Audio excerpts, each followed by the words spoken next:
Good afternoon. Good afternoon and welcome to Scarrett Bennett Center. I am so thankful for you all to be here on this Sunday afternoon for this wonderful conversation. I am Reverend Kelli X, the Director of Racial Justice Ministries here at Scarrett Bennett, and I am so thankful for you all to be here for the MLK. I was going to say MLK Day, but it is the MLK Weekend Extravaganza, and in commemoration of the life and legacy of Reverend Dr. Martin Luther King Jr. And today I have amazing women of faith with me to have a powerful conversation. The theme for this week, this time together, it's about protecting the dream and confronting the assault. And recognizing that we find ourselves in a very interesting place in the world right now and in our country. We have made many strides for racial justice, for women's liberation, all the things but in the midst of that movement forward, there is a push to return women back to the places of kitchens and to be just bearers of children and caring for, as opposed to who women tend to be, which are the first educators of all. There is a push to try to return Black people and people of color to places of silence, as well as to places of incarceration, which we understand that mass incarceration movement is really a movement towards enslavement. And so there are a number, and I could just go down a list of things. However, on today, what I want us to do in this conversation with these amazing women to talk about how our faith informs the work that we do as work and justice, and how that faith gives us hope in the midst of such a difficult time. And so first, I would like to introduce our guest on today. I will start to my left, your right, with Reverend Ingrid McIntyre. There are bios in the form. I won't read them all. And actually, you all have abbreviated bios because there's even more to that. You can follow them on social media, let me tell you. But Reverend Ingrid McIntyre is the co-founder and executive director of Open Table Nashville.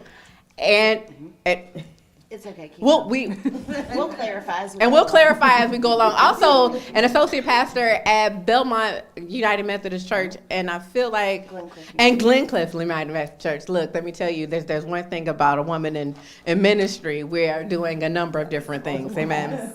Also sitting next to her is Reverend Jennifer Bailey. She is the founder and executive director of the Faith Matters Network. Welcome. Thank you for being here. And to my right is Councilwoman at Large, the first Muslim woman person elected for councilperson, Zulfat Suara. Welcome here. And as well as Reverend Lisa Hammonds, the pastor of St. John's AME Church and assistant editor for the Christian Recorder. Join me in welcoming our panelists. Wonderful. So I want to start, we're going to start in the faith place, okay? And so each of us on this panel are women of faith. And before we go really any further, before we kind of have this talk, like I said, bios are written. However, I'm really interested in your faith journey. How does faith play a role in the work that you do, and how you then further the beloved community? Yeah, it's whoever wants to start. Yeah. I'm Ingrid. I'm actually not the executive director of Open Table Nashville, which I'm sorry, I probably sent an old bio. Because I was doing all the things, I'm sure. Anyway, but I'm at Belmont United Methodist Church and Glencliff United Methodist Church, and most recently founded The Village at Glencliff, which is a medical respite for people experiencing homelessness. When people ask how I got into this work, most of the work I do is on the street or with people who've been marginalized, and I'm a PK. Got any other PKs in the room? A preacher's kid? Not many. Okay, all right. And so one of the things as a United Methodist PK is we moved around a lot. And so I never had a constant and secure community. Growing up. And so I was always loved, thankfully. That was a privilege, right? Every time we moved, people would say, oh, Pastor McIntyre, my dad, and his family, please welcome them. And so we were always really welcomed, but I always felt just a little bit out of the circle. And then would build up those relationships where I was, and then we'd move again and have to start again. And so never feeling like I super really belonged anywhere. And so it was really important to me, wherever I was in life, just to make sure that everyone felt included, like everyone felt like they had a place at the table, which is why we called it Open Table Nashville, not because of food, but because we wanted to make sure that everybody had a place, not just had a place, but knew that they had a place at the table, right? And so I think that's how really my faith has played out along my journey is my grandparents and my parents, both people of huge hospitality, so knowing what being received well looks like, and the spaces that I've been in through my life. How does it feel to be received well? How does it feel to not be received well? And so how can I live out my life so that whoever I receive is received well, or the communities that I'm a part of? So I would say the piece of faith that talks about our hospitality and community has really been what propels me, just so that folks can feel comfortable to live into who they are. It's beautiful. Thank you, Ingrid. Ingrid's a dear friend, so it's good to see you. Wow. It's so interesting because your question was about faith and not religion and my experience of religion. Yeah. And so I was a good church kid growing up. I was raised in the halls of Bethel AME Church in Quincy, Illinois, and Greater Institutional AME Church in Chicago. And I was active in the YPD, and I was president of the youth usher board, and I did the things, right? Yeah. But when it comes to the question of faith and what my faith means to me, I think I didn't really realize the role my faith played until my mom got sick when I was 14 years old and was diagnosed with metastatic breast cancer. Because it was in that moment of isolation and loneliness and feeling like I didn't know whether or not I was going to be able to continue.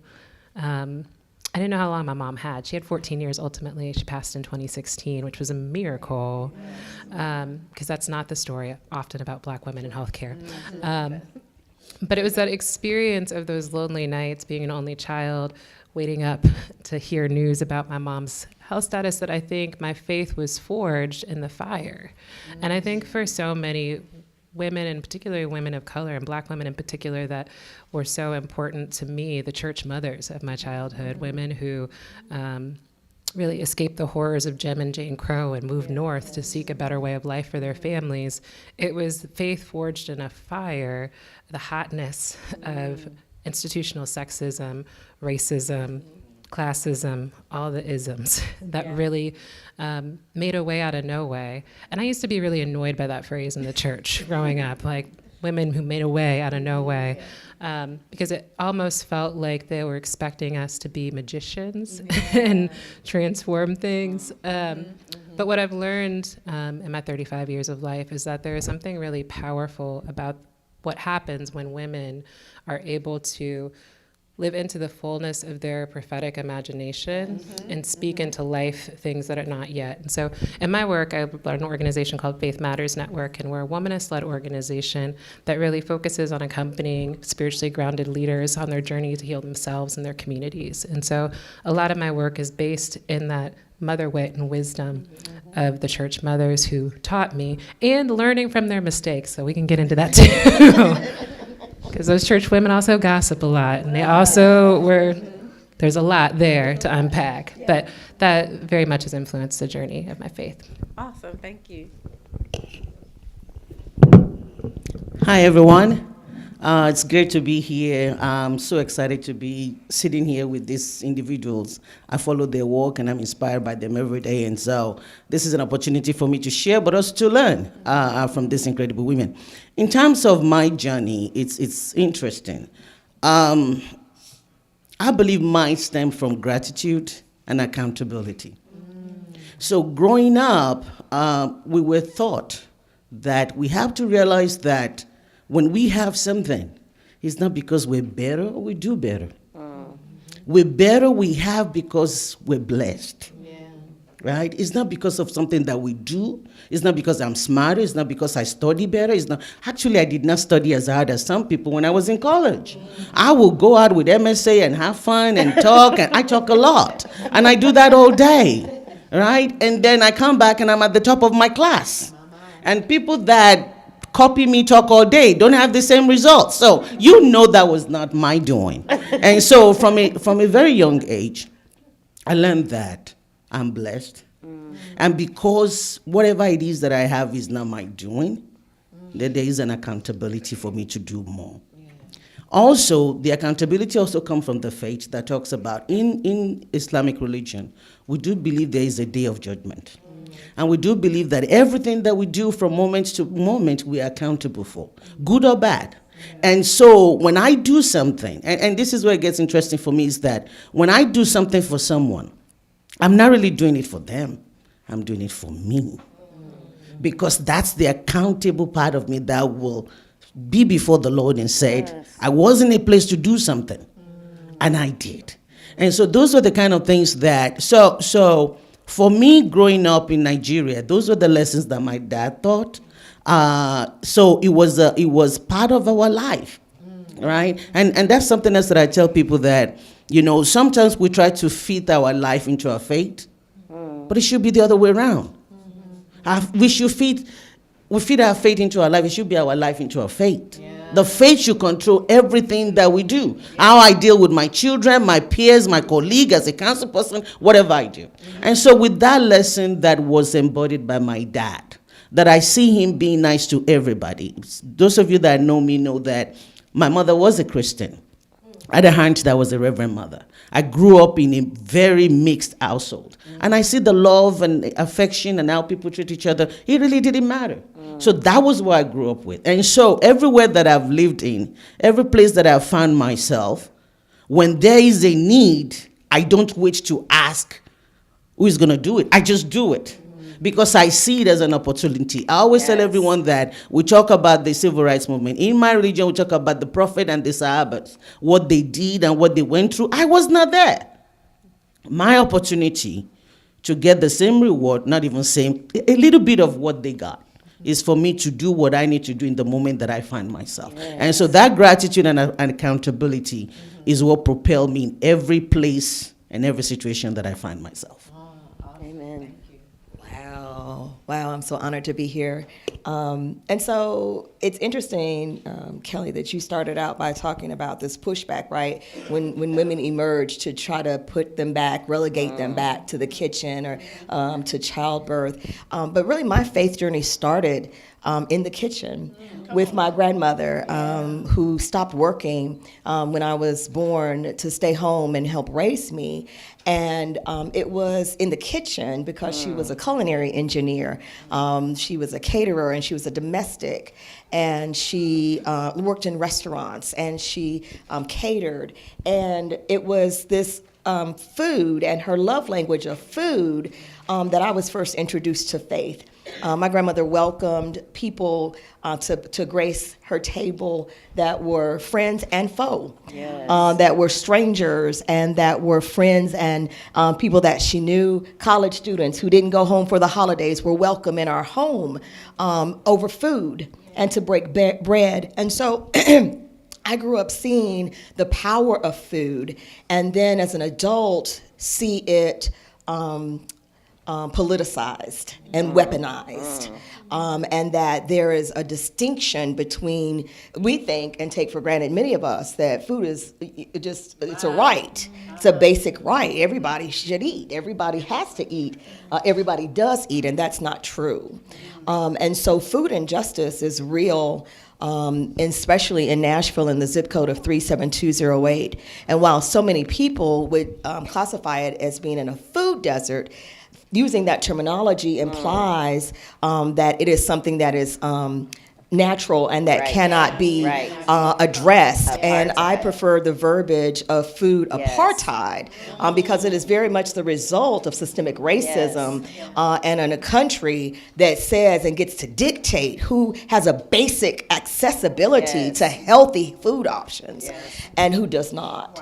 And so, that's a passion of mine because I grew up in the kitchen watching my grandmother nourish people. And so in my spiritual development, be able to see Jesus use food in a very powerful way in many of the accounts that we have of Jesus in the biblical witness, to use it as an opportunity for people to come together and to fellowship, for people to come together and learn and grow in faith because of favor extended to them, and as nourishment. And so to be able to use that analogy and to be able to use the example, it was good enough for Jesus. Yes. Jesus thought it was important enough for everybody to come together and break bread. And while we're breaking bread, let's exercise hospitality. Let's exercise and talk about oppression. Let's work toward eradicating injustice and all those things. And so, that's what is a red thread throughout my spiritual formation, is the power and the use of food. That's awesome. Thank you. So that tells me a lot about why that community garden exists then. Yes, at St. John's. Yes, to bring it in so that folks have the capacity to do for themselves, even when those that have more than enough capacity are not willing to act. It's empowering. That is amazing. Thank you all for sharing. I've learned a lot. I know y'all, but I've learned a lot just in this moment, and I'm thankful. So one of the things that has happened in the build up to this MLK celebration has been the reading of Dr. King's. Oh, I jumped ahead. We're gonna go to that one. We're gonna do that one anyway. Well, has been the reading of his book, but no, I'm not. I don't want that question. Y'all not ready. Y'all not ready for that. We're gonna come back. Build up. We're gonna build up. Know that we're gonna talk about the book. Yeah. As we think about the theme, protecting the dream and confronting the assault, I understand that dream to be the creation, the actualization of the beloved community. Yes. And that dream being a global community free of what Dr. King calls the triple evils of poverty, racism, and militarism. And I also see the assault that we're speaking of being the ways in which we allow for poverty to remain. That racism, discrimination, homophobia, sexism, all of the isms that exist in the world continue to have space there, and that we allow for violence to be an everyday thing. And so the thing that's so interesting about it is that these are the musings of a man 55 years ago. 55 years ago, and yet we continue to have these issues. And I am wondering, what do you all see as the biggest threat to beloved community today? And what roles, how does your work to combat those threats as we think about, and I'll say them again, poverty, we've spoken about that, racism, but also just this white supremacy. We won't just, racism sits here, but we know it's a systemic system that sexism falls into white supremacy, correct? All of those things fall into, and the militarism. What do you see are the biggest threats today? Yeah, sure. Do you want to go first, Lisa? Sure. So I think one of the major threats that continue to allow those things to be perpetuated, right, is greed. It's just greed. I mean, when we've been created to be co-creators with the Creator, yes, and we take advantage of our position or our privilege, whatever those may be, and we want more than what we need, or we even have the capacity to possess, and we still yet want more. I find that problematic. And so when you start, again, legalizing mass incarceration, yes, it is to benefit whom? It is to do what? And when we start talking about what it means to regulate what people have, when we start talking about the expense of medicine, that sustains life or can treat health or that promotes well-being, and we start making it so pricey that people who need it the most can't afford to have it, right? This is about greed and poverty. Those who have just want more, and those that don't end up suffering disproportionate. I mean, I think that that's a root cause of why we're still battling so many of the things that, and we're still talking about the same things. It's greed. It's the hoarding of power. Yes. You know, why is it that black and brown skin, black men in particular, scare police? You know, it is what is threatening to your position of so-called power? You know, why is it that you need to hoard it instead of us seeing each other, the humanity in us all? It's a greed. It's an evilness. Wow. Yeah, I think greed was on the top of my list, but also is fear and a lack of faith. Fear in the sense that, people forget that we serve a God of surplus. Yes. And that is the Lord that if he gives to you, does not take from me. Yes. That I can have mine and you can have yours, and there's abundance. Yes. But because we're scared, because we don't have that faith, that he will take care of it, I think that perpetuates that. And so for me, when I look at where we are and I look at what is happening, I see people use fear. And they use that fear as an ammunition. And they get to use it because people are not having enough faith to say, look, my sustenance, my well-being is not in your hand. I always tell everyone that one of my favorite verses in the Quran is Quran chapter 3, verse 160. And I'm going to paraphrase. And I think there's something similar in the Bible that says that if the Lord helps you, who is there that can be against you? And then if he forsakes you, who is there that can help you? It says in the believers, in God, let the believers put their trust. So when you do something for me, I'm not going to worship you. I'm going to be grateful to you. I'm going to thank you. If you challenge me and you threaten me, I'm not going to be scared of you. Because you know what? If you don't want to give me what is due to me, move away. The Lord will provide something else. You're just a medium to get it to me. So if we can believe in that, I think we'll be okay. Well, Zulfat, you took mine, but that's okay. I'll still talk about fear. Yeah. And I think that fear, Lisa, goes with yours too, with the greed, right? And as a white woman, I'll just say that losing power for white people, I think, is part of that. Fear and greed, right? We have been in power. White people have had a lot of power for a very long time. All the way back, right? And so when we think about incrementally creating equitable systems, I think that creates some fear and some greed in people where they are taking a little more or than is their share because they're so afraid of losing power. And so I think that's a hard space to be in, and I think it's certainly a challenge for me to sit with those people sometimes. I'm a white person in case you didn't notice.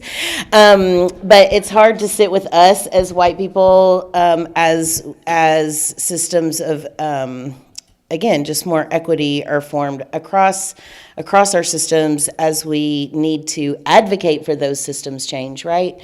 Hopefully most of us in this room know that it is more about broken systems than it is about personal failures when it comes to not having food, when it comes to not having housing, when it comes to not having access to health care or not having access to education that is equitable across a spectrum.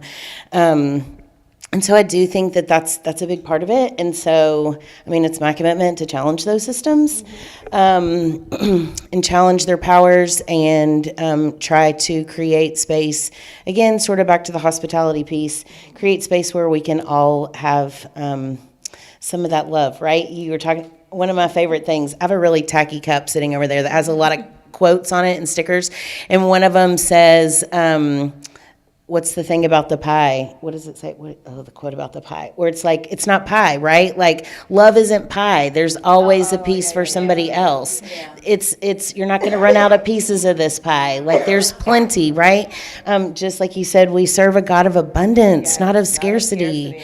And so let's share that abundance with each other, no matter like what color we are, or what school we went to, or what, who we love, or like whatever that is. So I think that diffusing fear is a big part of what we need to be doing, is diffusing the fear, knowing that, like, again, the beloved community means that we're all holding power together.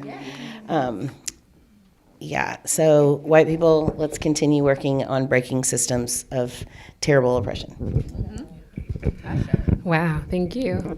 Man, so what came to mind for me as I was thinking about the threat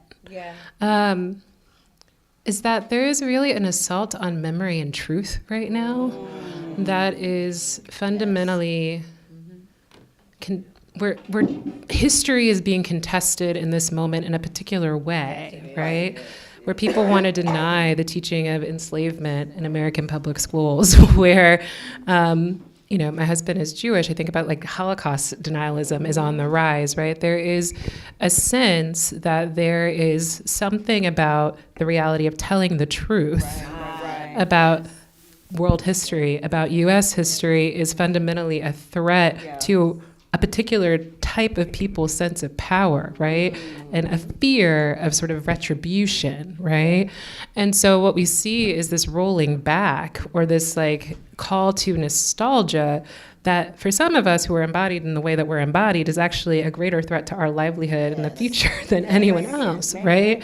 And so, I've been asking myself a lot of questions about what it looks like for us under the threat of pandemic, under the threat of global climate change, which is a reality that we are living through, right? Under the threat of white nationalism in the US and its threat to our democracy that is a constant assault. What is required for us to imagine differently, a different form of democracy towards the image of the beloved community that Dr. King wrote about? And I think it will require imagination, but not an imagination that is rooted in sort of a loose, fanciful image of what is possible, but one that is grounded in reality and history, that recognizes both the strengths and the weaknesses, the trials and the tribulations of what it is to exist in this context and in this moment, because there's something dangerous when things become acontextual, right? When you start to think about poverty in Nashville in 37208 as being an isolated incident and not connected to poverty on the south side of Chicago, not connected to poverty in the Mississippi Delta, not connected to poverty hidden in Central America, or, in South Africa or Nigeria, right? That like all of these systems are actually deeply embedded and connected, and there are stories there that need to be told, but there are a lot of people who have a vested interest in those stories staying suppressed, right?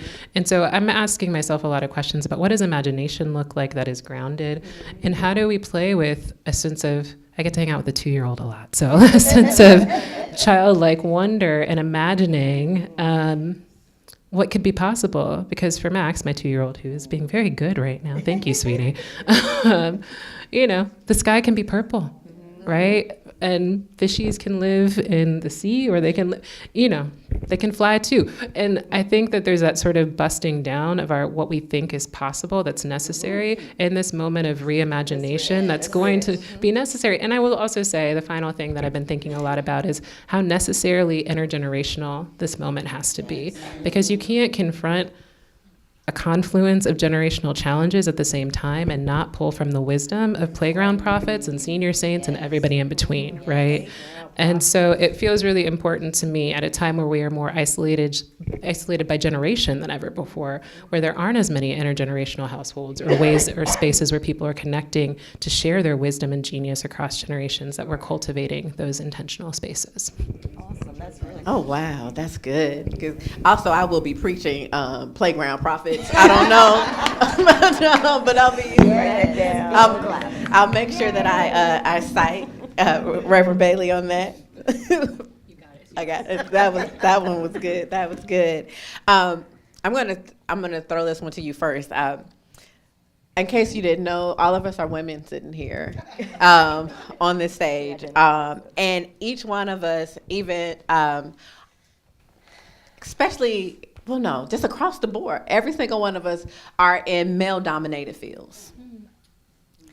Even in the nonprofit world, which can be a bit more feminine, but when you start to move up the ranks of it, the higher up it goes, the more male it becomes. And so my question for you all is, how do you all combat sexism? It's just straight up and down. That's it. Not. I was gonna add up. No. Was that on the list? That wasn't on the Did she send that to us? But I think I'm going to speak to a sense of what can happen when sexism becomes internalized, or when it manifests as horizontal violence among other women. Because I run an organization that's 70% women of color, and 100% of our leadership is Black women. Our board are all Black women, right? And a lot of the spaces that I inhabit and occupy are mostly made up of women identifying folks recognizing womanhood to be broader than just cisgender women. And so it's a trip, right? Because I don't know. Remember him? I stay out of AME business. I'm there. I go to my local church, right? Like I am present at Greater Bethel every Sunday morning. I do my duties and then I tap out. So I don't have the same sort of encounter with patriarchy in the church context as other folks do, because I don't get a paycheck from them. So in the meantime, Amen. Just be real, right? Like, and so that's why I bow at the feet of Reverend. I don't know how you do it, but I'm speaking to the sort of way in which sexism gets internalized, right? Yeah. Because there are ways in which, whether or not we want to talk about it, sometimes the women-to-women violence can be perpetuate, like where you become agents of the patriarchy, whether conscious or not. And so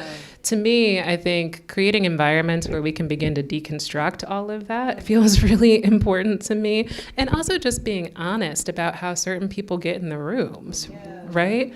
And that for everyone, entering into rooms is not an invitation, right? They close the door behind them rather than opening it up wider.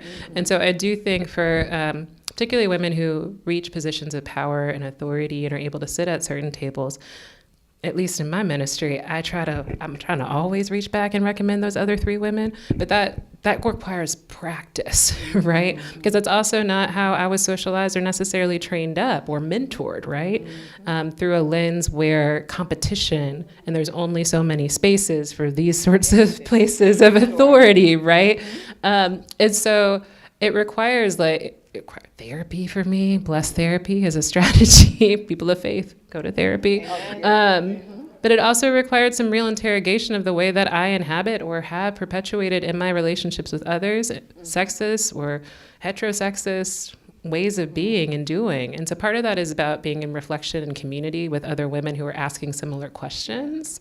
And part of that is about having homegirls that hold me to account when I'm not practicing my ethics or living it out. It's mostly my high school friends who knew me when, right? Who are able to call me out in a particular way that's loving, but also ask the question, are you actually being the Jen you want to be? Are you representing or embodying the ethics and values that you say espouse to? So that's my answer to that question. No, that's good. That's good. That's good. And I think something that you said is very true, and unfortunately, I think it's right on target. Sometimes oppressed people get to a point of some liberation, I'd say that very loosely, and we begin to take on the characteristics of our oppressors. And that looks like, again, whatever position that is, and unfortunately it does happen with women. And so I think, to your point, Jen, there's an intentionality that's necessary to be able to stay grounded and to make sure, as you said, that your personal ethics are really matching up with your professional ethics. I would also say that I have been tremendously blessed to be in some circles of women that seek to empower other women and make space, create space, brave space, force space for me and for other women to exist.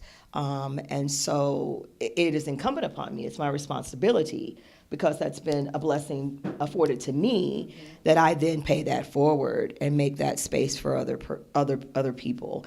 And so, yeah, unfortunately, I think that same violence is perpetuated by women sometimes. But then I also have to shout out to some of my brothers, right, and to people who are as supportive. Or intentionally supportive to their sisters, and again, we're talking gender, and that's very loose, but that are advocates, and really want to promote that equal and that equity and that equality, because they know that that's part of their ethics and their responsibility as well. So even when it's meant them pulling back so that others can go forward, I've seen that. And I have been so appreciative for that, and been sure to acknowledge that, right? Because that's not always the case. So I think for me, it's gonna be depending on the space. It's been education, humility, and democracy. I'm a Nigerian, so I know how to be diplomatic. I was born with it. I know how to get my way if I want to.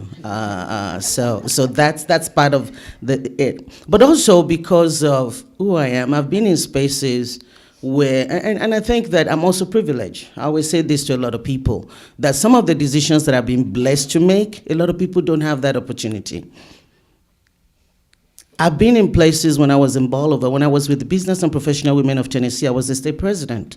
And I've been in room in East Tennessee, West Tennessee, when I'm the only black or the only woman of color there. And I've had an organization, when I became president of the Adams County BPW, there were not a lot of black women in there. So I recruited a lot of black women. And so when we want to make decisions become a democracy, we put it to a vote. And so that life's journey has helped me to be in those spaces.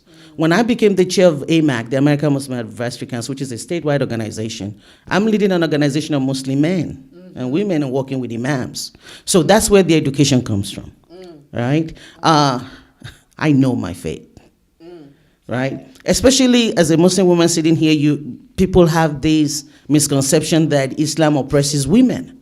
And I'm like, have you seen Bethina or Sabina or myself? What are you talking about? Islam does not oppress women. The faith that I know, the story that I've learned, the women that I know in my religion, and what I read from my faith book empowers me to sit here. I am who I am because of my religion, not in spite of my religion.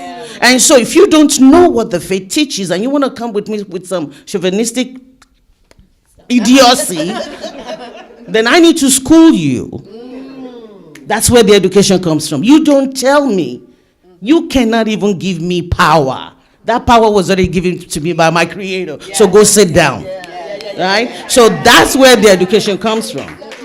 That's where the education comes from. And that goes even in an intellectual society. I've been in a situation as an auditor with KPMG when I walk in the room and they think that I'm the least person in the office, not knowing that I'm the manager because of the way that I look. So I sit down and I look at them. Then I open my mouth and they're like, oh, she knows what she's talking about. So that's where the education comes from. Knowing yourself, knowing your faith, knowing your creed, knowing what you're going to talk about, knowing what you're going to say in front of people. And when you open that mouth and you start talking male, female, then everybody sit down and be like, oops. So that's where that comes from. And then the humility is the third part. Even though I know what I'm talking about, even though I've been blessed to be able to be in that space, again, I come to, there's an accountability, there's a responsibility. And it's not about me mouthing off. If we're going to have a blessed community, if we're going to move the needle, we need the men, we need the women, we need the haves, we need the have-nots, we need everybody to be able to get. And so being able to now bring everybody in and say, look, it's not about me. It's about what we're here to do. let's get to work. And so, in summary, I think over the years, in all the spaces, the education, the humility, and the diplomacy. Thank you. I don't like being last. Can you say the question one more time? How do you combat sexism in your work? Yeah, so amen all the way across the board here. And then I would also say, how to say this correctly? But I would say that my call has helped me to fight sexism. Like you said, we're in a all of us are in male-dominated areas, and so somehow I have the audacity to have this crazy faith and believe what God has called me to do in life. And so I think fighting sexism for me, people may do things across the board that are not super helpful for women or people of color or whatever. And I think if we can just have the audacity to be who God has called us to be, and to not shrink from that calling, it is real easy to shrink from that calling. It is real easy to not take a stand. It is real easy to take a nap instead of go and be out on the battlefield, right? Which I don't really love that terminology, but it is a battlefield. We're out there, it's a battlefield. And so to believe, or I guess, my faith has just been strong enough, praise God, that in moments where I have been challenged with issues of sexism or, whatever people want to challenge me about, is believing that God has called me to do this work. And so that I'm protected, whatever that means, that I'm protected in the work that I'm doing. We were not promised an easy road, right? And I have learned that. But we were promised that God would be with us. And so I think that oftentimes when we find ourselves in situations where we are being pushed to the side, God gets a little crazy with me sometimes, and I probably get on people's nerves, but that's okay, because we have to keep that door open. I don't know who said the comment about the door. We don't just walk in a room and then close the door behind us, but we kick it open, right, for the rest of our siblings. And then we keep holding that door open for the rest of our siblings. And so it's not easy, and it's not always sexy, and it's not always whatever, all the things, right? But to be able to just be grounded in your call, whatever that is, it doesn't need to be ministry, right? God calls us to all sorts of things. But if we can stay grounded in that and stay out of fear, if we can stay out of greed, if we can stay out of these things that we've named today, and stand up to what, really what God is calling us to be, and being grounded in the beloved community, because certainly that is God's call on all of our lives, right? And I guess I would say that is my biggest, I have a lot of privilege, and I have not had to fight sexism as much as a lot of people, I'm sure. I know that for sure. But those moments do come. And so when they come, they're not easy. And so again, to have the women, the fierce groups of women around you, like you all, and other women around the way, but to have those folks holding you accountable and leaning on the God who calls us to live into a different way. And I would just have to say, beyond getting really angry, that's probably my best tool. Getting angry is probably not a very good tool, but sometimes it pops out. Yeah, it pops out, right? Okay, short aside. I have Our Lady of Righteous Indignation sitting in one of my worship areas at home. So yes, she lives. But yeah, okay, that's all. Yes, I love that. Thank you. So now we're going to get to the question that I thought I was going to ask, but I'm not going to ask it now. So in the final book before his assassination, Where Do We Go From Here, Chaos or Community, Dr. King's analysis of the state of America, the United States of America's relationship with the Negro people in 1967 is spot on to the relationship of the U.S. with Black folks, African Americans, people of color in 2023. He talks about progress and he talks about white backlash. He talks about that with that progress, that the country moves towards fascism. I mean, I was reading this thing going, it's amazing talking about the need for what Black power looks like and how do we operate in it's just an interesting thing. And so my question for you all is that given that it has been 56 years since he's written this, how do you maintain and live into a faith that believes, as King says, that the moral arc of the universe is long and it bends towards justice? I gotta start this time.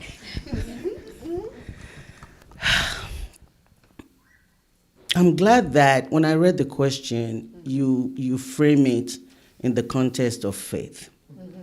And the reason why that is important is that this work that we do can be very tiring. Yes. Yes. There's so many times that I felt like, why am I even bothering myself? Yes. Like, it's just so much, like you get beat down so many times.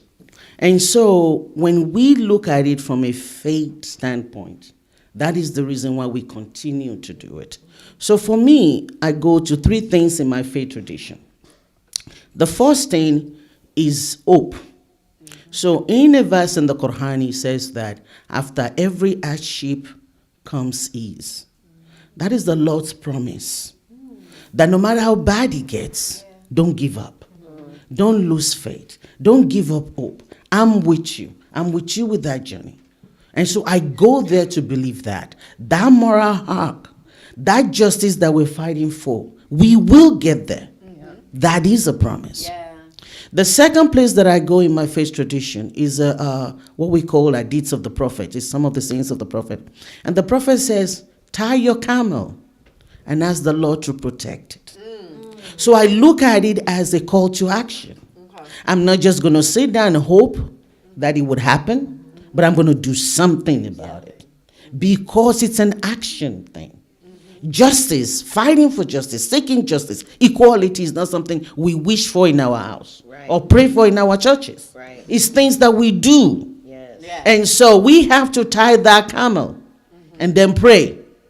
But that's the second place that I go to. Then the third place that I go to is the sixth article of faith. I share that Islam says we believe that there is a judgment day. There is a day of reckoning. And so when I look at that arc of justice, there is a me that believes that there will be justice. That justice may not be in this world. Yes. It might be later. When somebody does something that hurts me so much, and it's happened over the course of my life, and I'm in a position where I cannot do anything about it, even if I want to. Maybe it's a policy that I can't change. Maybe it's the Muslim ban that people are dying for useless reason. Right? Maybe it's a whole lot of things. Where do I go? I always say I'm going to send them to the lost court. Let him be the judge. Let him be the judge. I cannot do anything about this. But trust me, nobody gets away with anything. If you don't get it here, you get it there. And if you know what's good for you, you better get it here. If I love you enough, I wish for you to get it here. Yes. Wow. That act of justice will happen. So we have to keep working for it. We cannot give up hope. We have to keep doing it. We will see some of it here, and the ones that we don't see, by His mercy, we will see it there. Yes, that's good. That's good. I've been feeling a little burdened by this hopelessness lately. I don't know if any of y'all have felt that. We're living in some hard times, right? And it's and especially in these dark days. During the winter, that's a lot. And a friend called me and was writing a piece, and I was asking some questions about how we keep this hope alive, and like how we know that we will reach the arc, the end of the arc, the true bend. And so for different times of my life, this might be a different answer. But right now, my answer is micro practices of justice. And not feeling like we have to do some like big grand thing, right? Because sometimes that just feels like too much. And when you've been in the trenches for long enough, then that feels too heavy, and maybe you can't carry the big grand thing, right? But I think that we can always stand and witness to what is happening in our world around us, right? We can always set a bigger table. We can always be present with people in whatever it is that they're experiencing. We can be present and a witness, right? And we can be interpreters, I think, across the beloved community for our siblings who haven't met yet, which I think is really important. And in these just like micro practices, really being intentional and present in the world and with each other, I have found hope in that, and I have felt that with these baby steps we can get there together.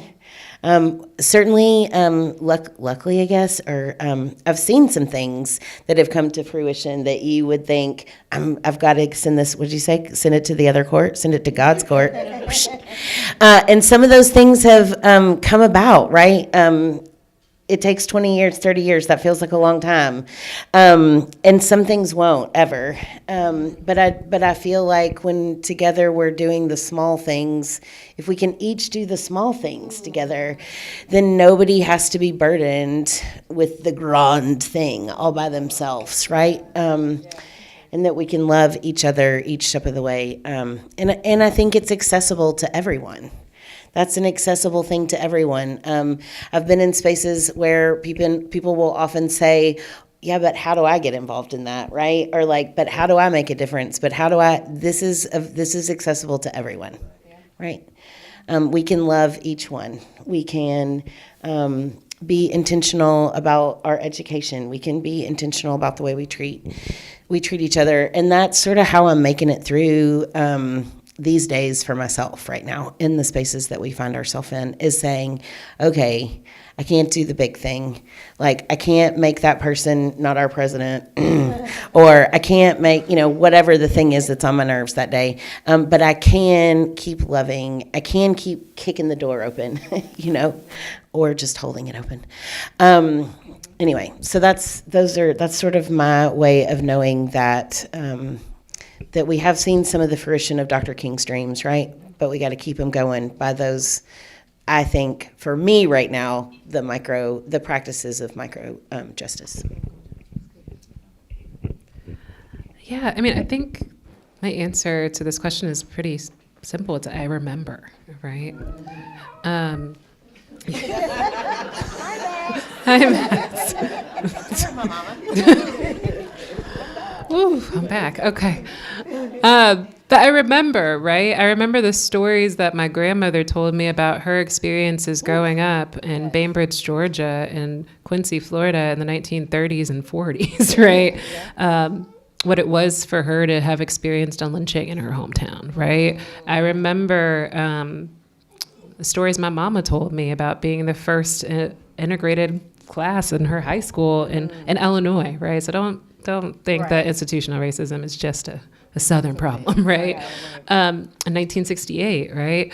There are these markers in the immediate stories in my matrilineal lineage of, if not progress, right?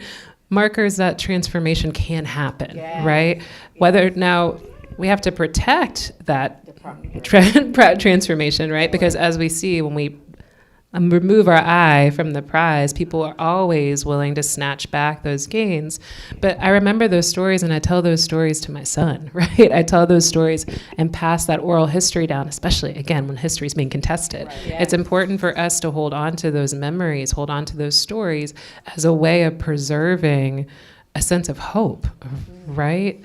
And so that's my answer to the question, is I remember. I think I would have to say. I think I would have to say that as hard as it is, and as weary as you can sometimes grow in well-doing, stopping just can't be an option. It just can't be an option. If we stop, then what happens? What happens? You know, if we don't, who will? Yes. If not now, when? Yes.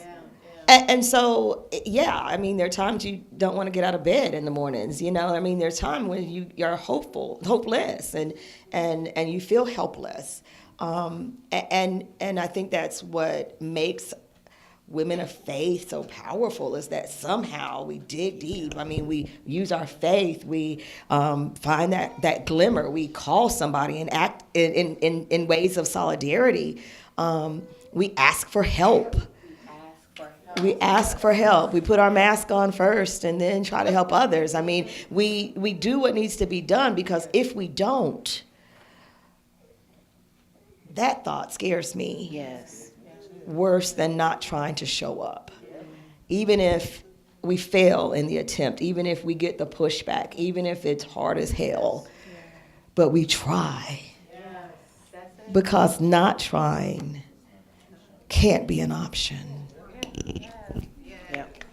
Thank you. I want to join me in thanking these amazing women and participating in this panel. And I just really appreciate the reminder of, I love this micro actions of micro justice, and feeling like we need to dismantle the entire system, but you do it one act of love at a time. Yes. Just one act of love at a time, allowing our hearts to be open more. And as we open our hearts, we open doors. We destroy some tables, we build some new ones. Yes. Sometimes maybe it's not table building, sometimes it's chairs. Yes. We're building chairs, putting leaves in, and making space so that we remembering. And I think that's the part for me that was so beautiful, is that it's easy to think about, Roe v. Wade's been overturned. But if you think about the work that happened to be able to even do that then, that's inspiring. That even in the space that we find ourselves today, remembering what our ancestors, and not even our ancestors, what our elders have done. Yes. Those who are still living, who have blueprints and receipts on how to get things done, so that we might take from them. Yes, please say something. Say something. Before Kelly closed, I have to say something, because I don't want to do a disservice to my faith, and I don't like saying half words that I do not finish. So I don't want people to leave this room with something that I said that I did not clarify. In my response about sexism, I talk about there is the misconception that Islam oppresses women. I don't want you to walk out of this room by me just leaving that sentence the way it is, because it's a misconception and it's not true.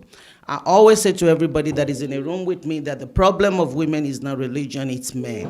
When you look at anywhere where women are oppressed, whether you're looking at domestic violence, you're looking at trafficking, it's always men against women. It's not religion, it's not Islam, it's men. I want to make that clear before you leave the room. Thank you. Clarification is key.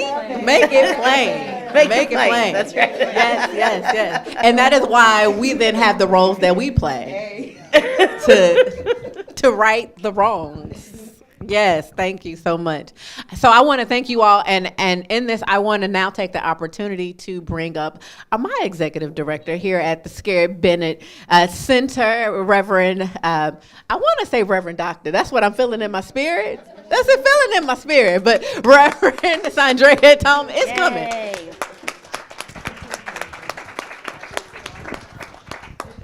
Oh my, this has indeed been a rich evening, has it not?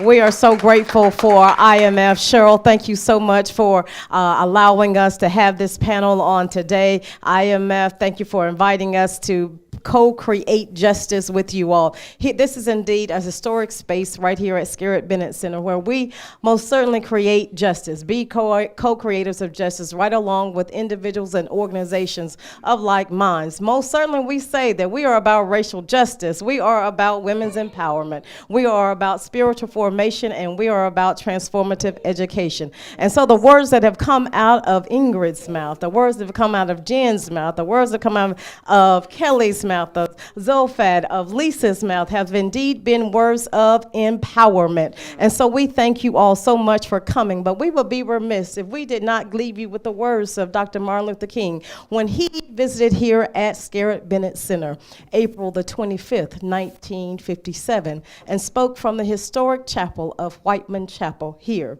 He said this: "We must make it clear that it is injustice which we seek to defeat, Yes. and not persons who may happen to be unjust. We have before us the glorious opportunity to inject a new dimension of love into the veins of our civilization. Our motto must be freedom and justice through love." Yes. Not through violence, not through hate, not even through boycotts, but through love.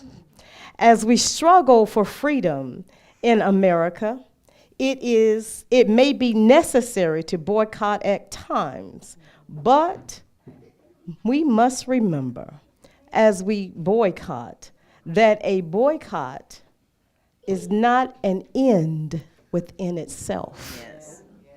It is merely a means to awaken a sense of shame within the oppressor. Yes. And challenge his false sense of superiority. But the end is reconciliation. Yes. The end is redemption. The end is the creation of a beloved community. It is this type of spirit and this type of love that can transform oppressors into friends. The type of love that I stress here is not eros, a sort of aesthetic or a romantic love, not philia, a sort of reciprocal love between personal friends, but it is agape, which is understanding goodwill for all men.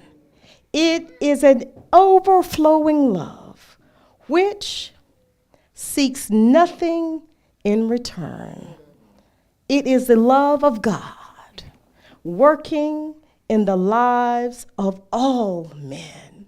The words of Reverend Martin Luther King regarding racial injustice, that we must use our faith, Yes. be it women of faith, men of faith, or children of faith, to transform a world. Yes. So we invite you to not just hear the words of Martin Luther King, Yes. but also work the words of Martin Luther King. Let us indeed be co-creators of justice. And so from Scarlett Bennett, we welcome you in this space of radical hospitality, a space where hospitality is indeed justice. Yes. Thank you all so much for coming, and please come again.